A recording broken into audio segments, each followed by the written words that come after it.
నమో బుద్ధాయ. ఆరోగ్యాభిలాషులారా, గుండె సమస్యకి పరిష్కార మార్గాలు ఏమిటి? హార్ట్ అటాక్ అసలు ఎందుకు వస్తుంది? వచ్చిన వాళ్ళు ఏం తినాలి, ఏమి తినకూడదు అనే అంశాల గురించి ఈరోజు చర్చించుకుందాం. హార్ట్ అటాక్ రావడానికి ప్రధానంగా అతిగా ఆవేశపడటం, ఎక్కువ మానసిక ఒత్తిడికి గురి కావటం, పులుపు వగరుకి ఎక్కువగా ఇష్టపడటం, విచ్చలవిడిగా శృంగారం నిర్వహించటం, విష పదార్థాలు కాఫీ, టీ, పొగ, మద్యం లాంటి ఆల్కహాల్ ఎక్కువగా ఎక్కువ రక్తపోటు ఉండటం, కొవ్వు పేరకపోవటం, అధికంగా గోంగూర తినటం, ఈ సమస్యల వలన హార్ట్ అటాక్ రావటానికి కారణాలుగా ఉన్నాయి.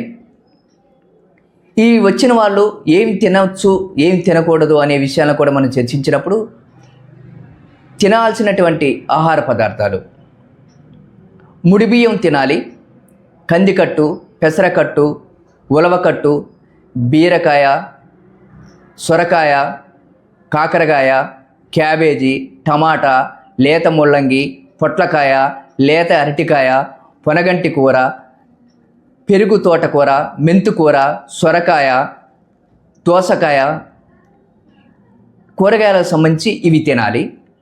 పండ్లకు సంబంధించి మామిడి పండ్లు, దానిమ్మ పండ్లు, బత్తాయి, నారింజ పండు, ద్రాక్ష పండ్లకు సంబంధించి ఇవి తినాలి. ఆవు పాలు అంటే గేదె పాలు కానీ, గేదె నెయ్యి కానీ, గేదె మజ్జిగ కానీ ఇవి తాగకూడదు. ఆవు పాలు, ఆవు నెయ్యి, ఆవు మజ్జిగ, పాత బెల్లము, తేనె, వెల్లుల్లి, అల్లము ఇవి తినవలసినటువంటి ఆహార పదార్థాలు. తినకూడనివి: పాత బియ్యము, పాలిష్ పట్టినటువంటి బియ్యము, పెరుగు, పులుపు వగరు రుచులు. అలాగనే దాహం వేసినప్పుడు కాకుండా ప్రతి అర్ధగంటకోసారి నీళ్ళు తాగాలి. అలా కాకుండా ఎక్కువ దాహం వేయటం, వాంతులు ఎక్కువ కావటం, మలమూత్రాలని ఎక్కువసేపు విసర్జించకుండా ఆపుకోవటం, దగ్గు తేపులు లాంటివి ఆపుకోవటం, అట్లే పుల్లలతో పండ్లు తోముకోవటం, తాంబూలం వేసుకోవటం, ఊర పచ్చళ్ళు, నిలవ పచ్చళ్ళు తినటం ఇవన్నీ కూడా పూర్తిగా మానుకుంటే గుండె సమస్యలు ఉన్న వాళ్ళకి మంచిగా ఉంటుంది.